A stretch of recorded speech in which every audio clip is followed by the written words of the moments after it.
But the thing is, I think India has its own way of doing things incorrectly too. Absolutely. Because they've got lots of yogis, but most of them, absolutely. you know, it's just a business for them, right? They know how to, they grew their hair long, and now they're smoking hashish all day long, and they're not meditating. Right. Which reminded me of, we had a little conversation yesterday or the day before, a couple days ago, about, I had followed Vivekananda and Sri Ramakrishna. I read all their material and got a great deal of inspiration out of it. And somebody just, maybe in the last 10 years, happened to mention, well, you know, Sri Ramakrishna smoked hashish. And I went, no, I didn't know that. Now, I knew he smoked. I knew he had a hookah, because there's a photograph of him in ecstasy with a hookah in the background. Oh, but it makes sense, you know, hookahs were, I think they were used for smoking tobacco as well as hashish. Yeah. But he died of throat cancer, and he did smoke a lot. They didn't say what he smoked. Mm-hmm. And apparently in one of the books that I did not read, it specifically said he smoked a lot of hashish. Mm.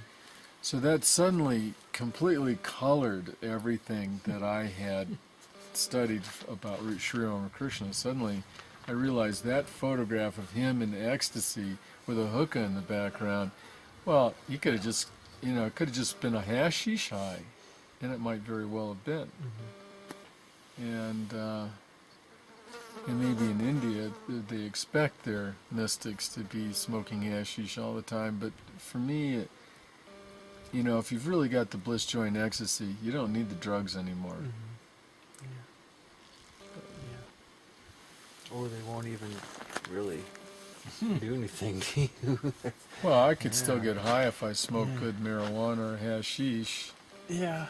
But I have no interest in taking a psychedelic or consuming a drug. I have no motivation for it. I get everything I need out of my meditation. Those pleasure centers in the brain are already activated. It's, Right, they don't need to be stimulated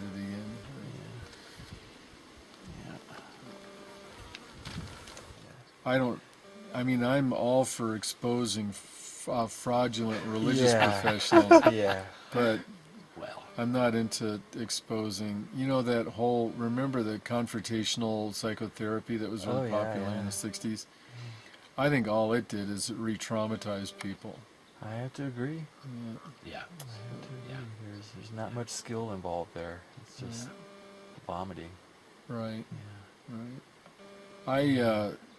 I came from a particularly traumatic family experience in which I had to study martial arts to defend myself against my family. Your own family. Right. Really?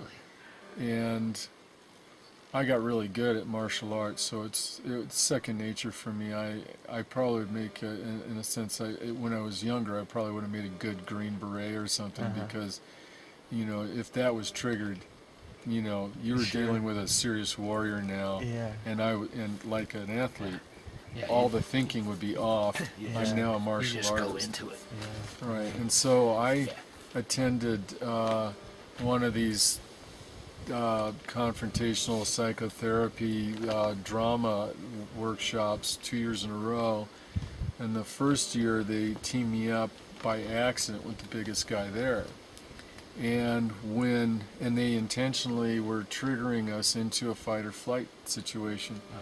And when I'm put into fight or flight, well, guess what? It's fight. Yeah. And I threw that guy on the ground. I almost killed him, literally. At the moment that he was going to die is when I went, oh, this is a therapeutic situation. Oops, sorry. And I made the mistake of taking the same workshop the next year. And they intentionally, that time, teamed me up with the biggest guy there, and I did the same thing. I almost killed the guy. And that's when I realized that I'm hardwired for self-protection. And it doesn't matter how big you are, I can kill you. Yeah. And so I just I can't afford to be in that situation. Yeah. you know, in a therapeutic environment. Yeah. They'd have to have 4 really strong guys there to hold me off. Yeah. And what would it do? You know, all it did is re-traumatize me. It didn't do anything other than to, you know, bring home that that I'm a trained killer as a martial artist, and so what, you know, why keep going back there? It must be this is part of the reason why you don't hear too much of that kind of therapy anymore. Right. You know. Probably a few people really did Yeah. get killed, you know. Yeah. They probably did it with a Green Beret or somebody Yeah. from Vietnam traumatized, and they... You know, my take on all that is it teaches people to sort of wallow in their Misery. misery. Right. You know, Yeah. oh yeah, emote it. Right. You know, you need something to deal with it. You Sure. know, like meditation. And I Yeah. I think meditation is the best way Yeah. to deal with it. Yeah. So I was also involved in a lot of recovery groups, and the same thing. You know, I saw every week these people were kind of picking at their old wound, you know, Yeah. re-stimulating Yeah. their trauma. Yeah. And I did not see them overcoming Yeah. their problem. They're just keeping the drama alive. Right. You know. Yeah, that bugs me a lot. You know, it seems like we want to teach people how to put all of this in some kind of perspective, so they get objectivity, Hmm. and then they can let go of their participation in what is ultimately a very self-destructive trauma. Right. You know, you can go do something that's more fun, more fulfilling. Right. Yeah. Well, actually, that kind of brings us full circle again. That you just brought up the thought in me that, you know, there's that fear of the mainstream individual that they're going to become a Jhana junkie, right? Mm-hmm. Or a Bliss bunny, Mm-hmm. which is, you know, a very unpleasant terms that were coined and are used by fraudulent meditation teachers. But the thing is a lot of those people have some kind of emotional trauma or dysfunction that they're trying to overcome. And if they only understood that by becoming a Bliss bunny, they could overcome their neuroses. Yeah. Yeah. Yeah. Yeah, it's like barking into a canyon. Right, Echo, echo, echo. right. Yeah. And you know, I think really, you know, society is just bent against the idea and has been for thousands of years. It's just not going to go there, I don't think. Yeah, I think so. Yeah. Yeah, there's too much money to be made in psychotropic drugs, you know.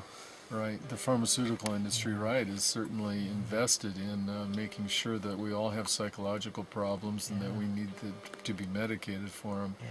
Yeah. And because it nets a huge amount of money. Which reminds me that, you know, the British Crown controlled opium production around the world. It was in the 18th and 19th centuries. Yeah. And I don't think it's changed. I think it's now called the pharmaceutical industry. Very true. Right. Yeah. Yeah. Yeah.